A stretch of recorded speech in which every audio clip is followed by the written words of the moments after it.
For most people, sex comes from desire, from love and connection. But for the Spartans, it wasn't about any of that. It was an order. To them, reproduction was a biological duty, a command from the state with one clear mission: to create the most lethal human weapons the ancient world would ever see. Spartans weren't raised as individuals. They were manufactured as soldiers. And their creation didn't begin on the battlefield. It started in the bedroom. Forget the stories of red cloaks and heroic speeches. Behind the legend of the 300 lies something far darker. A ruthless system of human engineering that makes even the bleakest dystopias seem almost kind. At its core was one thing: total state control over reproduction. In Sparta, love and personal choice meant nothing. The government decided who married whom, matching people not for emotion but for strength. Old magistrates, men who had seen decades of war, judged young men like livestock, measuring height, stamina, and lineage. He was the tall, broad-shouldered warrior from a long line of decorated fighters. She was the strong, broad-hipped woman built to bear children. Beauty wasn't about vanity.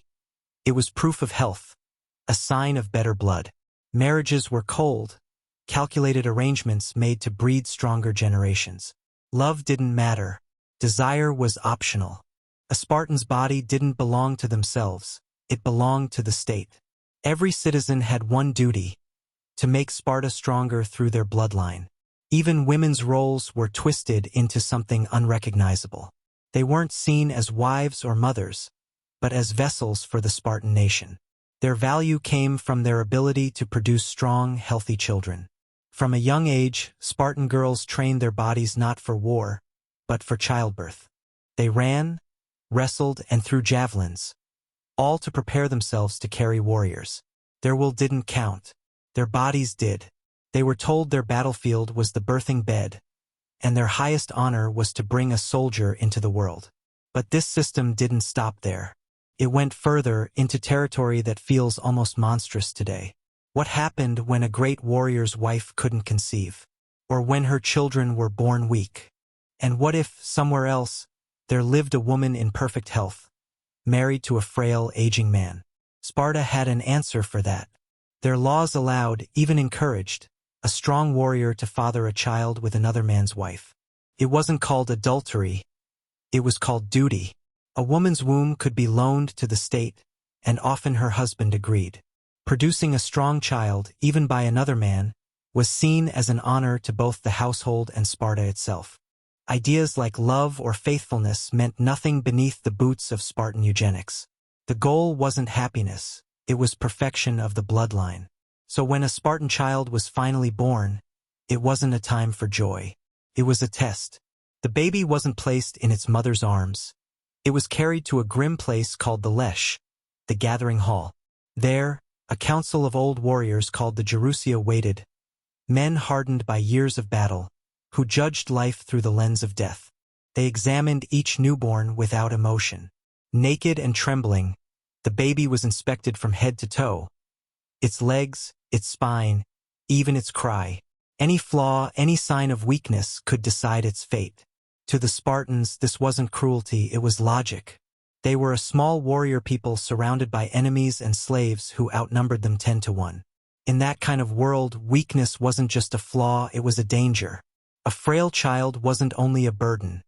It was a threat. Mercy today could mean destruction tomorrow.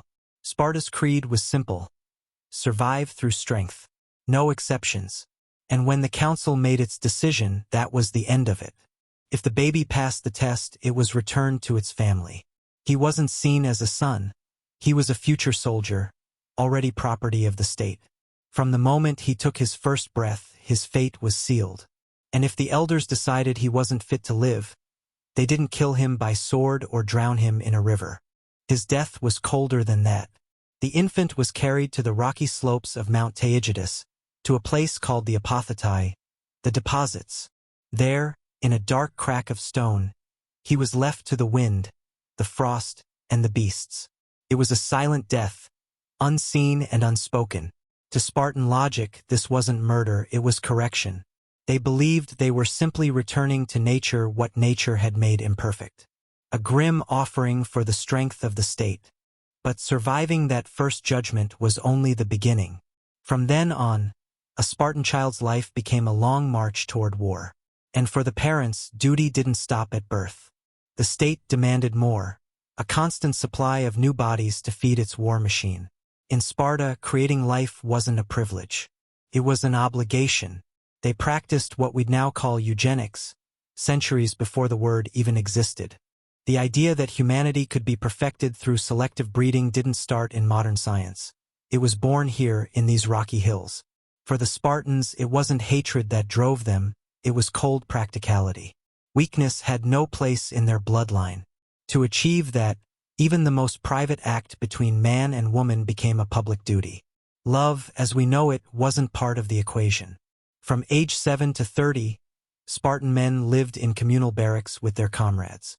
Husbands would sneak out at night just to visit their wives. Quick, quiet, and gone again before dawn to avoid punishment.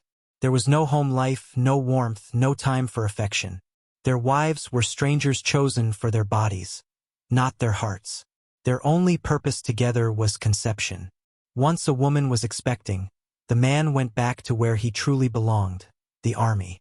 The entire system was designed to crush personal attachment, to make sure loyalty was owed only to Sparta. Strong family bonds were seen as weakness, romantic love as a dangerous distraction. Those who refused to marry or have children faced punishment. A man who stayed single past the required age was branded disloyal, a deserter of his civic duty. During certain festivals, these men were paraded naked through freezing streets, forced to sing mocking songs about their failure. They were denied the honors given to elders and treated as outcasts. Living proof that in Sparta, your private life wasn't your own. The cost of that ideology was enormous. Compassion slowly drained from daily life. Generation after generation grew up believing tenderness was weakness, that their bodies belonged to the state, and that motherhood wasn't love, it was duty. Children didn't learn affection from their parents. They learned obedience from their trainers. Mothers handed their sons over to the state at age 7, whispering the same final command, "Return with your shield or on it." That wasn't some poetic slogan. It was the product of a culture that erased love and replaced it with blind devotion to Sparta's glory. If birth and inspection were the forging of the weapon, then at 7 came the assembly, the real creation. Now, the state that engineered his life came to claim him. This was the beginning of the agoge, the harshest, most effective training system ever built by mankind. It broke children down and rebuilt them in the image of the perfect warrior. Imagine it. You're 7 years old, torn from the only warmth you've ever known. Your mother doesn't cry. She just hands you over. From that moment on, your new family is your agila, your training unit, your cold barracks. Your father becomes an instructor, not to teach reading or writing, but endurance. You'll never live in a home again until you're 30, and by then the word home won't mean anything. The first lesson of the agoge was simple and merciless. Comfort was the enemy. A Spartan boy slept on a bed he built himself. A pile of reeds he tore by hand from the banks of the Eurotas River. No knife allowed. His only clothing was a single rough tunic, the same scratchy garment he wore through the blistering summers and the freezing winters. And above all else, he was hungry. Always hungry. The rations were intentionally small, starvation by design, measured down to the last crumb. But this wasn't cruelty for cruelty's sake. It was strategy. The boys were ordered to make up the difference themselves through theft. In Sparta, stealing wasn't a sin. It was a skill, taught stealth, patience, and courage. A warrior who couldn't slip unnoticed into an enemy camp and steal food was useless. So, from a young age, they learned to move like ghosts through their own city, scavenging for scraps like wolves. But if you got caught, that's when the real pain began. You'd be beaten without mercy, not for stealing, but for failing. The crime wasn't theft, it was incompetence. The lesson was clear. Success forgives everything, failure forgives nothing. On the battlefield, getting caught didn't just mean your death. It meant death for everyone beside you. The agoge made sure that truth was branded into flesh. This wasn't just training soldiers, it was creating predators. Fast, cunning, and cold, stripped of ordinary morality. In their world, right and wrong boiled down to one question. Did you succeed, or didn't you? They learned to lie without flinching, to disappear into shadow, to sense weakness, and to obey instantly. They were brothers, but brothers bound by pain, rivalry, and fear. Starvation and theft were only the opening act. The lessons that followed were far darker, designed to shatter a child's mind before rebuilding it. The body adapts quickly to hunger, to cold, to pain, but the real war of the agoge was fought inside the skull. Sparta didn't just need muscle. It needed minds like sharpened steel, spirits emptied of self, loyal only to the state. Once the body was conquered, the instructors turned their sights on the soul. Their weapon of choice? Silence. Our word laconic, meaning brief in speech, comes straight from Laconia, the land of Sparta. That's no coincidence. Spartan children were taught that words were tools, not toys. Idle talk, foolish remarks, or pointless questions brought punishment. Teachers hurled sharp questions designed to provoke quick, precise answers. Hesitation or dullness wasn't met with scolding. It was met with pain. Sometimes, the instructor would even bite the boy's thumb. A small but unforgettable reminder to think before speaking. Silence became armor. Every word had to land like an arrow. But the harshest cruelty didn't always come from the elders. It came from each other. The agoge was a pyramid of pain. Older boys, called Irenes, ruled the younger ones like tyrants, commanders, jailers, and tormentors all at once. During meals, they launched verbal ambushes. Who's the bravest man in Sparta? What do you think of the king's last campaign? Is theft honorable? There were no right answers, only traps. A pause, a wrong tone, even a flicker of hesitation could earn mockery or blows. Humiliation was constant, deliberate, and public. This wasn't random bullying, it was engineered cruelty. A system built by the state itself to forge minds that could stay calm under interrogation or chaos. Every boy learned to think like a politician and fight like a beast.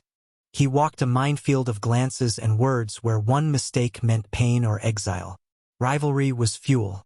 Aggression earned respect. Trust no one. Expose weakness, but never show your own. These weren't just rules, they were law. The law of the pack. And all that daily brutality led to one of the most horrifying rituals of all. The ceremony at the altar of Artemis Orthia. Artemis, goddess of the hunt, of the wild, and protector of the home, demanded a blood offering. Cheeses were placed upon her altar, and the boys were told to run, seize them, and escape. Simple in theory. But between them and the altar stood a wall of men armed with whips. As the boys sprinted forward, leather cracked through the air, tearing flesh open with every step. It wasn't a race of speed or agility, it was a test of endurance. The real challenge wasn't stealing cheese.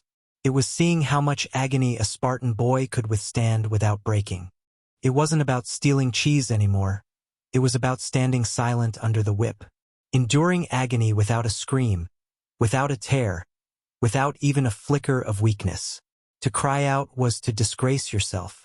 The historian Plutarch wrote of young Spartans dying at the altar, smiling as their blood soaked the ground. They didn't see it as tragedy. They died proud, knowing they'd proven themselves worthy. That was their graduation, the agoge's final rite. A baptism in blood meant to burn away every trace of fear and softness, leaving behind men forged into living steel. But when a society purges every weakness, what's left of the human inside? What happens to the soul when it's hammered into a weapon? Sparta created a paradox. Men of unmatched strength, but hollow inside. Warriors of perfect discipline, yet warped morality. In their world, killing could be noble, and compassion could destroy you. They were perfect instruments of violence.